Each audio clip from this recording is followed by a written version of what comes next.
Bem-vindos à Soma dos Dias, um podcast de negócios. Eu sou a Cláudia Arsénio. Neste episódio olhamos para a forma como os bancos otimizam a diferença entre os juros que pagam pelos depósitos e aqueles que recebem do Banco Central Europeu. O Negócios fez as contas e no ano passado a Banca Nacional encaixou 1.500 milhões com o dinheiro aplicado no BCE. Depois foi lançado esta semana um novo concurso para a linha violeta do metro de Lisboa, com um preço base reforçado, e na alta velocidade sabemos que o Governo pretende relançar em breve um segundo concurso para o troço Oiã-Sor. Fazemos por isso um ponto de situação da ferrovia. Comigo estão o Hugo Neutel e a Maria João Babo. Esta é a Soma dos Dias. A Banca Nacional oferece aos depositantes remunerações inferiores às que recebe pela liquidez mobilizada no Banco Central Europeu. A tendência é antiga, mas tornou-se mais visível desde a subida dos juros e em 2024 rendeu 1.500 milhões de euros. Hugo, o governador do Banco de Portugal, Mário Centeno, criticou a banca por causa desta diferença entre a remuneração que recebe do BCE e a que paga aos clientes nos depósitos. Tem razão? Tem. Os números mostram que sim. Os bancos nacionais estão nesta altura a receber 2,5% pela liquidez que estacionam no Banco Central Europeu, leia-se, depois de cumprirem as suas obrigações e de transformarem em créditos os depósitos que recebem, ou parte dos depósitos que recebem. O dinheiro que sobra podem colocar no Banco Central Europeu e por essa liquidez que lá colocam recebem 2,5%, uma taxa de 2,5%, é a chamada taxa de facilidade de depósitos, que subiu, tal como as restantes taxas de juro diretoras do Banco Central Europeu, a partir de 2023, quando era necessário controlar a inflação, subiu, chegou a ser de 4%, está agora em 2,5%. Agora, no momento em que gravamos, hoje mesmo o Banco Central Europeu há de tomar uma decisão de política monetária, vamos ver se ela se mantém nos 2,5% ou se baixa ainda mais um pouco, mas está nos 2,5%. Ora bem, nos últimos números que foram conhecidos, números estatísticos do Banco de Portugal, a Banca Nacional está a pagar uma média de 1,8% nos novos depósitos, isto números do início deste ano, 1,8%, portanto abaixo dos tais 2,5% que a banca recebe, e no conjunto total dos depósitos a prazo está a pagar 1,7%. É esta diferença que Mário Centeno se refere, e que ele diz que não é muito compreensível que continue a existir. Agora, também é preciso entender que as bases sobre as quais se aplicam estas taxas são diferentes, porque o conjunto dos depósitos a prazo no país está nos cerca de 112 mil milhões de euros, estou a falar de depósitos só a prazo e não o conjunto total dos depósitos, porque estamos a falar de remuneração e naturalmente os depósitos à ordem tipicamente não são remunerados, mas esses 112 mil milhões de euros são pagos à tal taxa média que eu referi há pouco de 1,8%. O dinheiro, a liquidez que os bancos portugueses colocam no Banco Central Europeu é num valor muito inferior a estes 112 mil milhões de euros, variou ao longo do ano passado, estivemos a fazer as contas, mas de qualquer maneira a base variou mais ou menos entre 30 mil e 40 mil milhões de euros e, portanto, os 2,5% aplicam-se sobre este montante. É daí que, fazendo contas complicadas e que não vale a pena estar aqui a entrar em grande detalhe, é daí que chegamos ao tal valor de 1.500 milhões de euros que os bancos receberam pela liquidez que estacionaram no Banco Central Europeu. Quanto é que pagaram aos portugueses nos depósitos? Bom, em percentagem menos, 1,8% é o valor mais atualizado, mas em valor absoluto pagaram mais, porque estamos a falar de uma base de 112 mil milhões em vez de 30 ou 40, ou que variou até 40 mil milhões, e portanto pagaram cerca de 2.100 milhões de euros em juros de depósitos a prazo aos portugueses. Agora, isto não retira a razão ao governador, que nessa crítica, que de resto é rara um líder do Banco Central fazer às instituições que ele próprio supervisiona, de dizer que não é muito compreensível que a banca faça isto. Bom, é compreensível de certa forma porque eles estão a tentar otimizar, como dizias no início deste episódio, estão a tentar otimizar as ferramentas que têm ao seu dispor. Mas é verdade que é uma diferença significativa e nós já estamos a assistir desde o início do ano a uma queda, ainda por cima, dos juros que são oferecidos pela banca banca nos depósitos a prazo. E, portanto, sim, Mário Centeno tem razão, do ponto de vista das taxas de um lado e do outro do balanço, digamos assim, ou da conta de resultados, sim, os bancos estão a pagar significativamente menos aos depositantes do que aquilo que recebem pelos seus próprios depósitos junto do Banco Central Europeu. E este comportamento dos bancos vai continuar? É o que dizia há pouco, enquanto for benéfico para os bancos, sim, porque não? Se tem essa hipótese, é uma questão de racionalidade económica, questões éticas e morais à parte. Mais uma vez, Mário Centeno considera que é uma obrigação moral dos bancos guardar e ser transparente nessa custódia, digamos assim, dos depósitos dos portugueses, e sim, é uma obrigação da banca fazê-lo, mas é claro que os bancos tentam maximizar as suas fontes de rendimento, como qualquer outra empresa ou como qualquer família, de resto, e, portanto, sim, é de esperar. Claro que há aqui múltiplos fatores que concorrem para isso, desde logo, as taxas do Banco Central Europeu, obviamente, estarem ainda, apesar de em queda, estarem acima do que aquilo que foram durante muitos anos, e depois vários outros fatores que são específicos de Portugal. Não nos podemos esquecer que a falta de literacia financeira. Falta de literacia financeira é logo um dos problemas. Há outro que está montante de tudo isto, que não nos podemos esquecer que no conjunto ou no quadro europeu, Portugal, não há outra maneira de dizer, é um país pobre.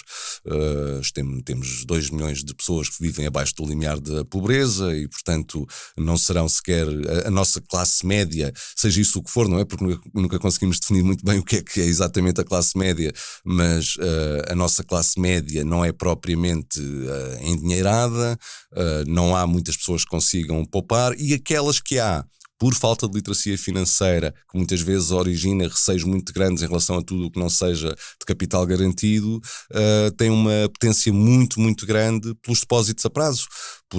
Isso e certificados de afogo, mas como os depósitos a prazo são mais fáceis de constituir, mais práticos, acabam por ser muito, muito populares, não é? E nós o que vemos tipicamente no nosso país é ou há uma corrida aos certificados e os depósitos descem um bocadinho, ou se os certificados já não rendem muito, sobem os depósitos, se os depósitos tiverem taxas minimamente atrativas, e pouco passa disto, não é? A isto junta-se questões, claro, de literacia financeira, que dizias. As pessoas têm, enfim, conhecimento de poucas alternativas para colocar as suas poupanças e, portanto, regressando à tua pergunta inicial, se os bancos vão manter este comportamento, bom, sim, enquanto lhes for benéfico e todos estes fatores se mantiverem, claro que vão tentar maximizar os seus rendimentos, incluindo a diferença que entra depois na margem financeira, de que temos falado tanto nos últimos anos, a diferença entre os juros que recebem do Banco Central Europeu e aqueles que pagam aos depositantes. E as fintech podem mudar o jogo? Podem ajudar. Entramos mais uma vez no tema da literacia financeira, mas as fintech têm ocupado um espaço cada vez maior quando falamos de poupanças e investimento.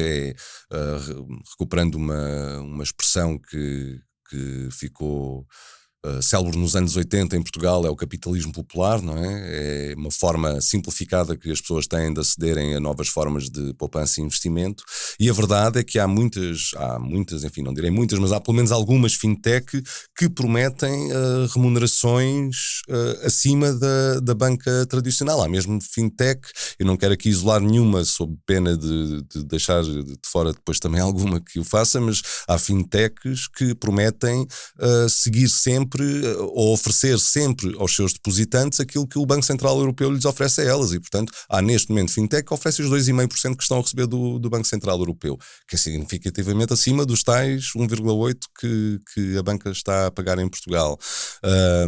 Tudo depende, claro, lá está, aqui não apenas da literacia financeira, mas digital. Estamos a falar na prática de apps que se instalam no telemóvel. Algumas oferecem mais confiança do que outras, mas há pelo menos algumas, e muitas delas têm até, enfim, campanhas de publicidade amplamente conhecidas que são reconhecidas como instituições de crédito credíveis e, portanto, que não oferecem os tais, enfim, ou podem não provocar os tais temores que as pessoas com menos literacia financeira, e neste caso também digital, possam ter. Há hoje em dia fintechs que trabalham com bancos amplamente reconhecidos no mercado, bancos internacionais, franceses, alemães.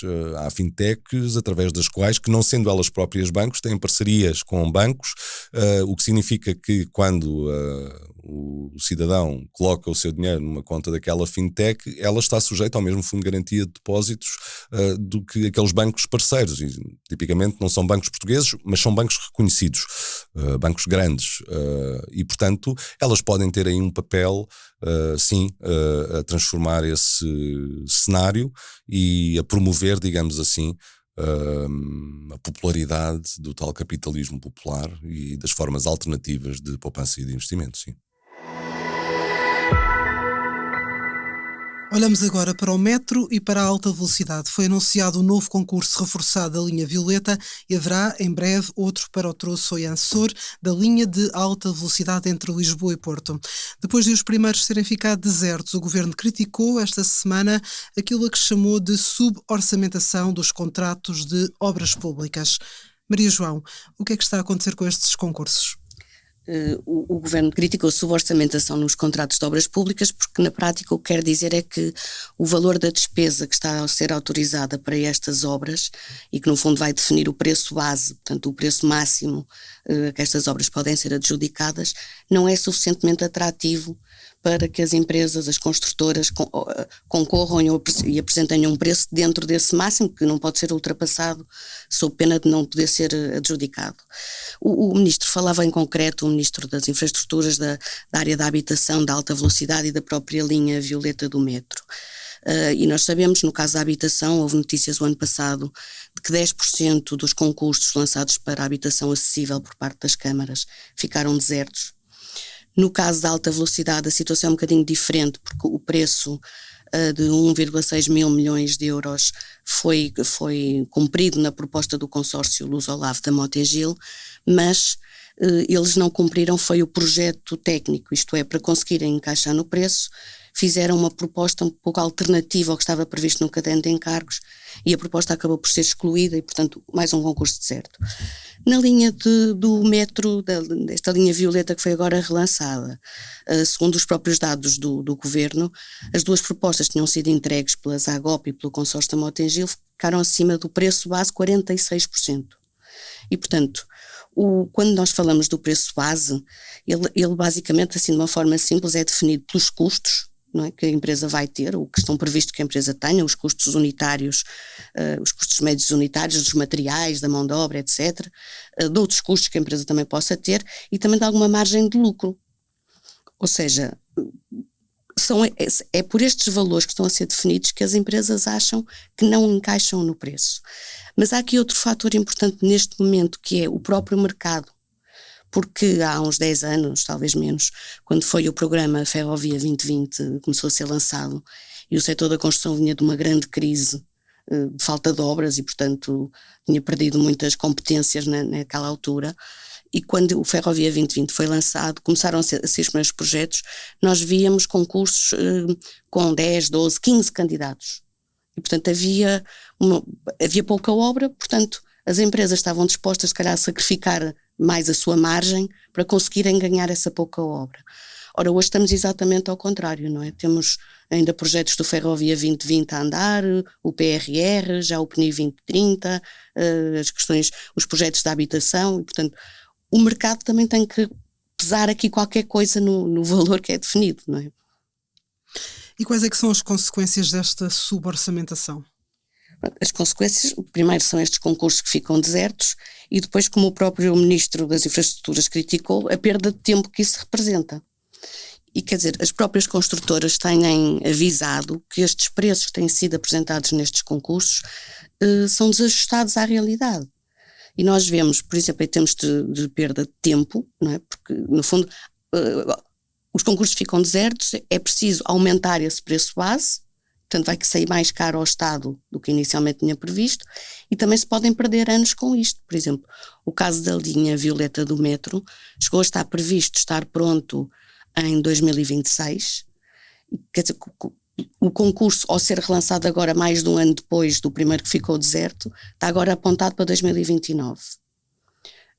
E além disso, por exemplo, o projeto estava previsto ser financiado pelo PRR e todo este atraso já não permite que ele esteja concluído a tempo do PRR. E quem diz esta questão da linha violeta também será o caso da habitação, não é? Porque também sabemos, e tem havido muitas notícias, de que concursos desertos atrasa e as 26 mil casas previstas do PRR se calhar não vão ser entregues a tempo. Pegando justamente aí na linha violeta, este concurso pode atrair mais propostas do que o anterior, agora que foi reforçado o preço base? No caso da linha violeta, o preço base subiu 33%. Isto, pelas ideias que nós tínhamos das propostas, será mais fácil talvez agora encaixarem nos 600 milhões que ficaram agora previstos. No fundo, o governo subiu o preço base do concurso de 450 para 600 milhões. Isto sem contar com outras verbas para expropriações e até para a assessoria do projeto que está à parte. Agora, o anúncio do concurso foi precisamente lançado hoje. Os candidatos, os interessados, têm até ao dia 30 de maio para apresentarem propostas. É de esperar, digo eu, que quer a Zagop, quer o consórcio da Motengil voltem a concorrer, até porque são as duas empresas que têm ganho todas as obras que o Metro de Lisboa tem lançado. Por exemplo, a Zagop ganhou o primeiro troço da linha circular do metro, a Motengil ganhou o segundo troço da linha circular, ganhou também a linha vermelha, e portanto estas duas... Será entre as duas, em princípio? Podem aparecer, eventualmente este aumento do preço pode fazer aparecer mais interessados. Eu digo é que estas duas é quase certo que vão aparecer outra vez ao concurso. Aliás, a Motengil tem dito que vai a todos estes concursos, continuará a concorrer. E na alta velocidade, o que é que já se sabe do concurso que vai ser lançado? Aí o governo, apesar do concurso ter caído já com este governo em gestão, o governo entende que tem condições, ainda estando em gestão, para o relançar. Neste caso, não haverá ou não está prevista uma subida do preço base. Agora, para que o resultado não seja o mesmo, alguma coisa tem que mudar nas regras do concurso e, portanto, o que se está a contar é que, em vez de mexer no preço, que no fundo neste concurso foi 1,6 mil milhões de euros, e é um valor que já tinha tido uma subida de 300 milhões antes, portanto aprovada pelo Ministério das Finanças, o que se vai mexer é no volume de obra que está previsto. E esse foi precisamente o volume de obra que está previsto e o tipo de intervenção que estava previsto, pelas dificuldades, complexidade, etc., foi o que levou não só a Motengil a apresentar uma proposta alternativa, mas também a que não tenham aparecido mais interessados. E no fundo, quer dizer, estamos a ver também, e é outra consequência, se calhar, dos preços base desajustados, é essa falta de concorrência nestes concursos, porque aparecer apenas um interessado, acho que não é bom nem para o Estado, nem para os financiadores. E, portanto, agora o que podemos esperar é que, talvez em maio, seja relançado este concurso. O Governo tem muita expectativa de que as regras que vai agora definir possam atrair mais interessados.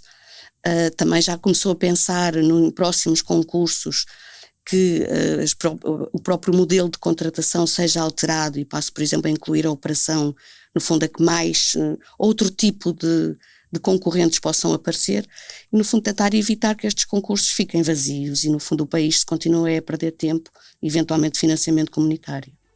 Obrigada, Hugo. Obrigada, Maria João. Assim terminamos mais um episódio da Soma dos Dias. Até para a semana, porque há sempre histórias para contar.